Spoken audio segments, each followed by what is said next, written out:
cùng một vì sao con người bị cách ly hàng ngàn năm vắt qua hàng vạn dặm địa lý lại cứ khăng khăng mô tả cùng một kiểu phong cảnh khi họ tuyên bố chạm tới thứ vượt ngoài tầm hiểu biết. Ánh sáng chói lòa không tỏa nhiệt, những ngọn núi thiêng sừng sững, các cõi điện ngập tràn ánh vàng, đóa hoa sen phát quang và những thực thể sáng rực rỡ.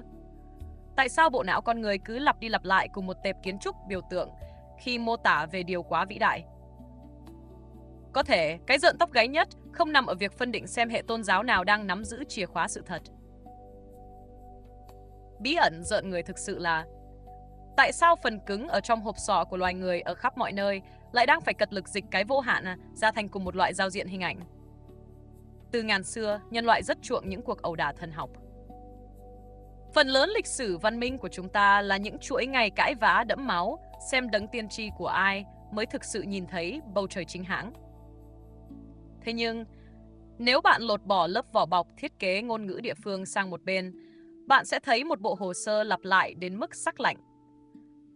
Từ những hành giả mật tông Tây Tạng nhập định mù mịt ranh giới sống chết, cho tới các nhà huyền học Cơ đốc thời Trung Cổ, hay cả những báo cáo trải nghiệm cận tử của nhân loại hiện đại tại phòng cấp cứu. Tất cả đều tường thuật về một luồng ánh sáng áp đảo, cảm giác trôi lơ lửng bước qua một ngưỡng cửa cõi điện lấp lánh, hay sự nở rộ của những bông hoa ánh sáng khổng lồ. Con người thường vội vã túm lấy sự giống nhau này để hả hê chứng minh rằng giáo điều của phe mình đã chiến thắng.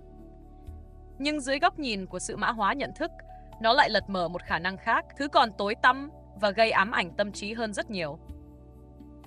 Hãy tưởng tượng bộ não chúng ta giống như một chiếc card đồ họa vật lý. Chuyện gì sẽ xảy ra khi nó bất ngờ va phải một mã nguồn hay một tín hiệu khổng lồ, một cấp độ thực tại có dung lượng quá hỗn mang, vĩ đại đến mức dư sức đập nát hệ thống tâm lý thường nhật?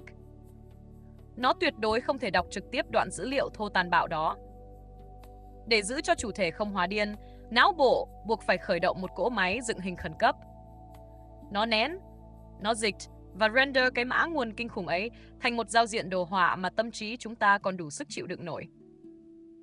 Thế nên, thứ ánh sáng chói mù, ngôi đèn vàng chót vót, đóa sen lấp lánh nở bung trong cõi vô tung vô ảnh kia có thể hoàn toàn không phải là những địa danh mang tọa độ vật lý nhãn tiền.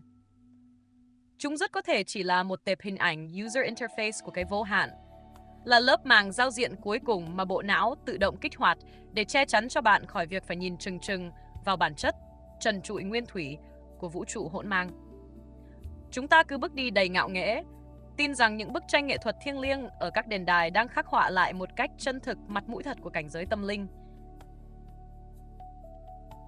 Nhưng sự thật lạnh lùng nhất không nằm ở khả năng mọi tôn giáo đều chỉ là những câu chuyện bịa đặt có hệ thống. Điều gây tê dại nhất là giả thuyết.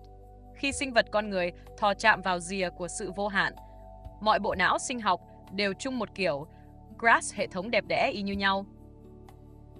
Tất cả đều tự động dâng lên cùng một phông màn sân khấu thiêng liêng chói lòa, nhằm mục đích duy nhất là ngăn không cho chúng ta phát điên khi phải nhìn thẳng vào sự thật nguyên tảng.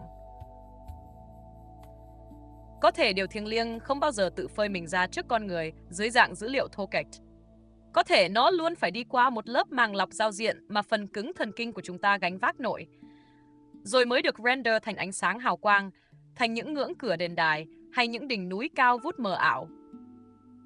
Điểm đáng sợ nhất của câu đố này đâu phải là việc nền văn minh nào đang độc quyền câu chuyện chính xác hơn. Điều khiến ta phải rùng mình đó là việc hàng tỷ bộ não người qua hàng hà thế kỷ đã phải chật vật dựng lên gần như chung một kiểu sân khấu ảo ảnh vĩ đại, chỉ để sống sót, đựng nổi một cái liếc nhìn vào thứ gì đó đang đứng sừng sững bên ngoài. Thứ quá lớn dập trời, đến mức không một đôi mắt trần phàm tự nhiên nào có quyền nhìn thẳng.